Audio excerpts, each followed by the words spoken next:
Hi guys, I'm Leanne Little and I'm owl about stories. I read them, write them, watch them, anything with a story, I love it. I especially love sharing them with other people, and what better way is there than to start with the classics? They're classics for a reason, right? They're amazing stories and absolutely timeless.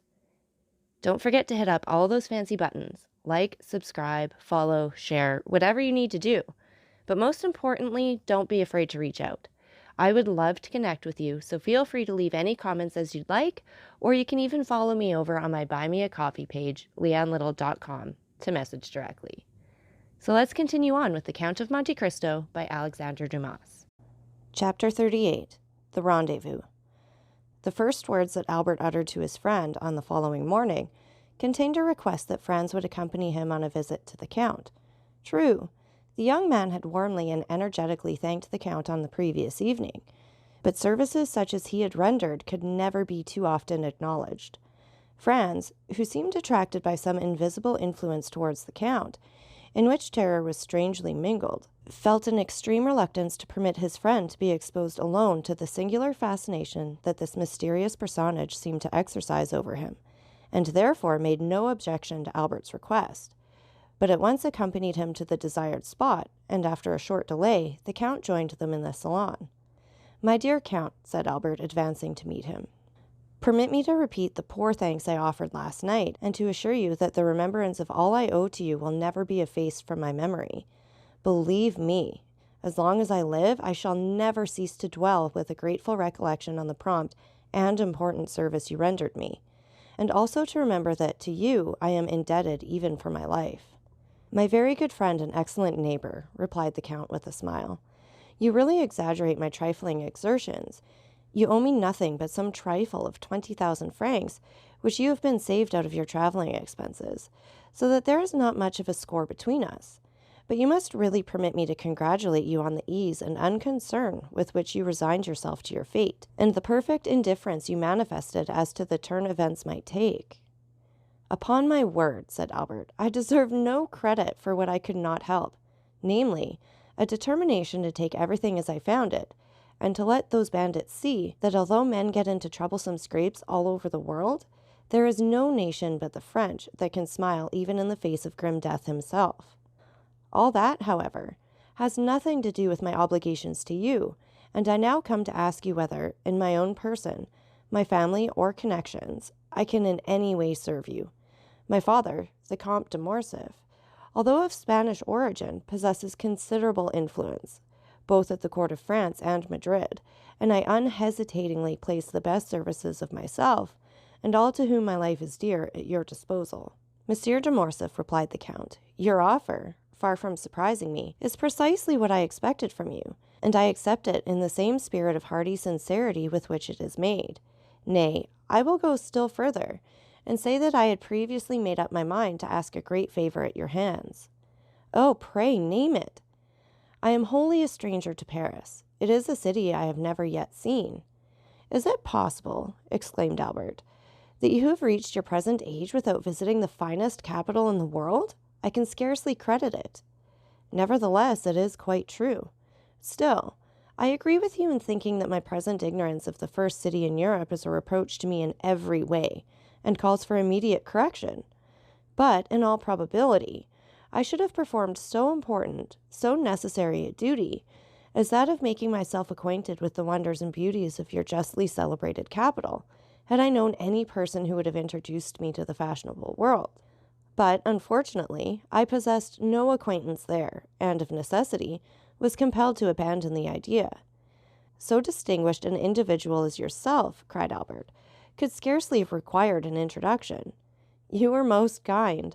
But in regards to myself, I can find no merit I possess, save that, as a millionaire, I might have become a partner in the speculations of Monsieur Aguado and Monsieur Rothschild. But as my motive in traveling to your capital would not have been for the pleasure of dabbling in stocks, I stayed away till some favorable chance should present itself of carrying my wish into execution. Your offer, however, smooths all difficulties, and I have only to ask you, my dear Monsieur de Morcerf," these words were accompanied by a most peculiar smile, "whether you undertake, upon my arrival in France, to open to me the doors of that fashionable world of which I know no more than a Huron or a native of Cochin China." "Oh, that I do, and with infinite pleasure," answered Albert, "and so much the more readily as a letter received this morning from my father summons me to Paris, in consequence of a treaty of marriage. My dear Franz, do not smile, I beg of you. With a family of high standing, and connected with the very cream of Parisian society." "Connected by marriage, you mean," said Franz laughingly. "Well, never mind how it is," answered Albert. "It comes to the same thing in the end. Perhaps by the time you return to Paris, I shall be quite a sober, staid father of a family. A most edifying representative I shall make of all the domestic virtues. Don't you think so? But as regards to your wish to visit our fine city, my dear Count, I can only say that you may command me and mine to any extent you please." "Then it is settled," said the Count, "and I give you my solemn assurance that I only awaited an opportunity like the present to realize the plans that I have long meditated."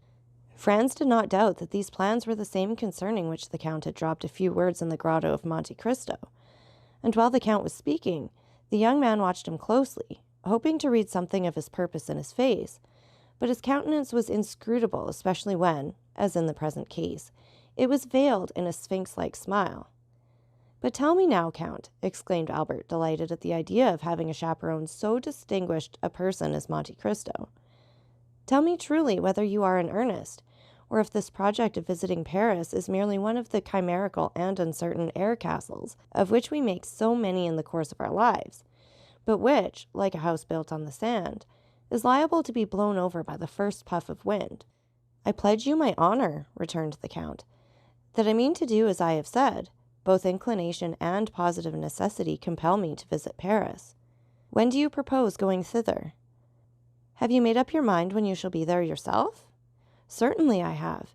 In a fortnight or 3 weeks' time, that is to say, as fast as I can get there." "Nay," said the Count, "I will give you 3 months ere I join you. You see I make an ample allowance for all delays and difficulties. And in 3 months' time," said Albert, "you will be at my house?"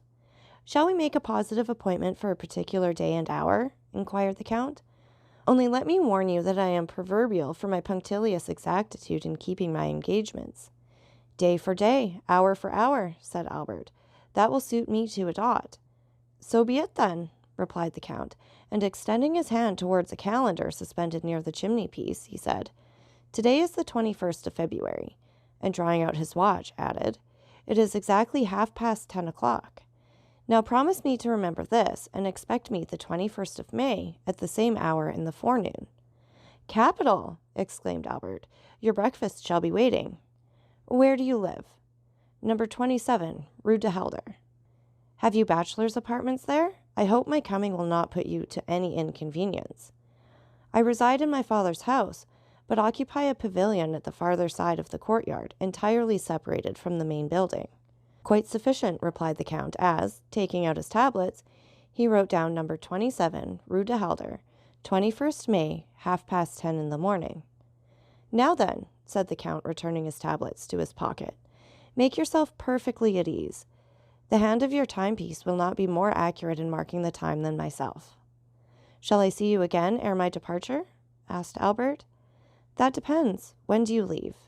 "Tomorrow evening at 5 o'clock."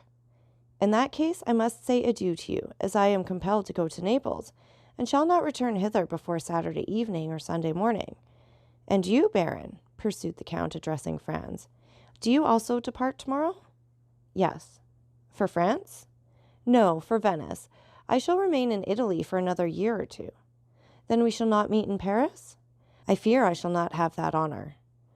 "Well, since we must part," said the Count, holding out a hand to each of the young men, "allow me to wish you both a safe and pleasant journey." It was the first time that the hand of Franz had come in contact with that of the mysterious individual before him, and unconsciously he shuddered at its touch, for it felt cold and icy as that of a corpse. "Let us understand each other," said Albert. "It is agreed, is it not, that you are to be at number 27 in the Rue de Helder on the 21st of May at 10:30 in the morning, and your word of honor passed for your punctuality?" "The 21st of May at 10:30 in the morning, Rue de Helder, number 27, replied the Count. The young men then rose, and bowing to the Count, quitted the room. "What is the matter?" asked Albert of Franz when they had returned to their own apartments. "You seem more than commonly thoughtful." "I will confess to you, Albert," replied Franz, "the Count is a very singular person, and the appointment you have made to meet him in Paris fills me with 1,000 apprehensions." "My dear fellow," exclaimed Albert, "what can there possibly be in that to excite uneasiness? Why, you must have lost your senses." "Whether I am in my senses or not," answered Franz, "that is the way I feel." "Listen to me, Franz," said Albert. "I am glad that the occasion has presented itself for saying this to you, for I have noticed how cold you are in your bearing towards the Count, while he, on the other hand, has always been courtesy itself to us. Have you anything particular against him?" "Possibly. Did you ever meet him previously to coming hither?" "I have." "And where?" "Will you promise to me not to repeat a single word of what I'm about to tell you?" "I promise." "Upon your honor?" "Upon my honor." "Then listen to me." Franz then related to his friend the history of his excursion to the island of Monte Cristo, and of his finding a party of smugglers there, and the 2 Corsican bandits with them.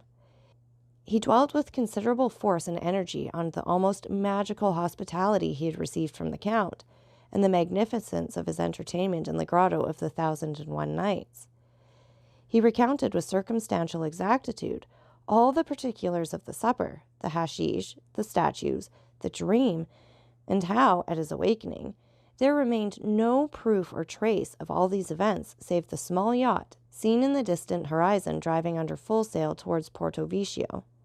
Then he detailed the conversation overheard by him at the Colosseum, between the Count and Vampa, in which the Count had promised to obtain the release of the bandit Peppino, an engagement which, as our readers are aware, he most faithfully fulfilled.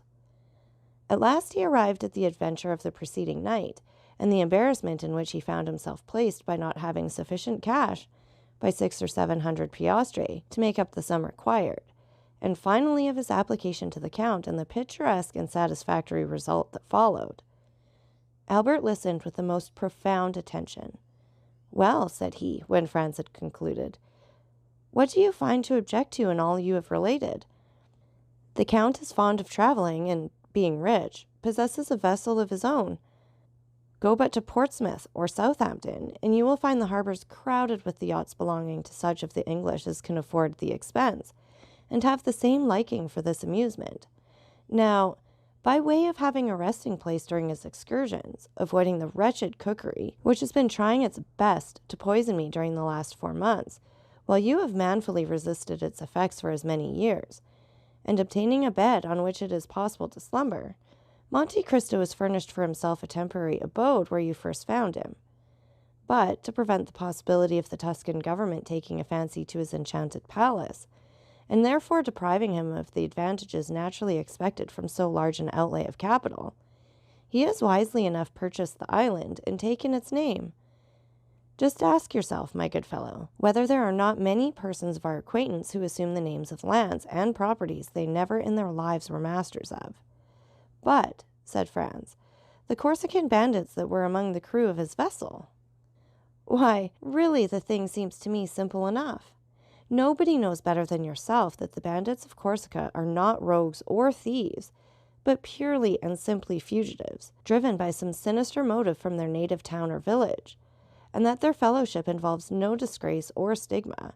For my own part, I protest that, should I ever go to Corsica, my first visit, ere even I presented myself to the mayor or prefect, should be to the bandits of Colomba, if I could only manage to find them, for on my conscience, they are a race of men I admire greatly."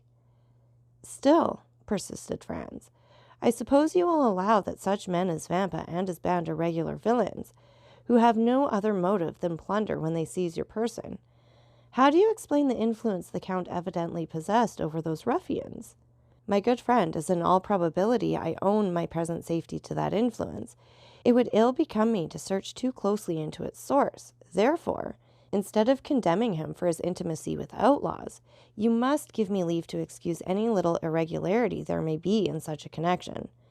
Not altogether for preserving my life, for my own idea was that it was never in much danger, but certainly for saving me 4,000 piastres, which, being translated, means neither more nor less than 24,000 livres of our money, a sum at which, most assuredly, I should never have been estimated in France, proving most indisputably, added Albert with a laugh, that no prophet is honored in his own country. Talking of countries, replied Franz, of what country is the Count?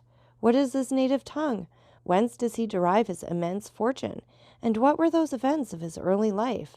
A life as marvelous as unknown, that have tinctured his succeeding years with so dark and gloomy a misanthropy. Certainly, these are questions that, in your own place, I should like to have answered. My dear Franz, replied Albert, when, upon receipt of my letter, you found the necessity of asking the Count's assistance, you promptly went to him, saying, my friend Albert de Morcerf is in danger. Help me to deliver him. Was that not nearly what you said? It was. Well, then, did he ask you, who is Monsieur Albert de Morcerf? How does he come by his name, his fortune? What are his means of existence? What is his birthplace?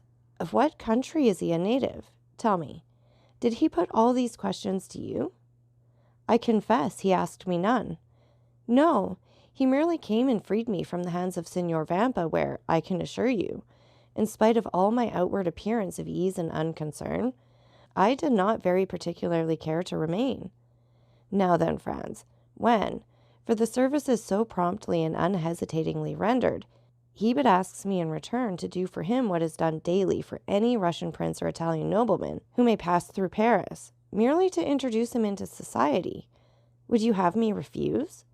My good fellow, you must have lost your senses to think it possible I could act with such cold-blooded policy. And this time it must be confessed that, contrary to the usual state of affairs and discussions between the young men, the effective arguments were all on Albert's side. Well, said Franz with a sigh, do as you please, my dear Viscount, for your arguments are beyond my powers of refutation. Still, in spite of all, you must admit that this Count of Monte Cristo is a most singular personage. He is a philanthropist, answered the other, and no doubt his motive in visiting Paris is to compete for the Monthyon prize, given, as you are aware, to whoever shall be proved to have the most materially advanced the interests of virtue and humanity. If my vote and interest can obtain it for him, I will readily give him the one and promise the other. Now, my dear Franz, let us talk of something else. Come, shall we take our luncheon and then pay a last visit to St. Peter's? Franz silently assented, and the following afternoon, at 5:30, the young men parted. Albert de Morcerf to return to Paris, and Franz d'Epinay to pass a fortnight at Venice.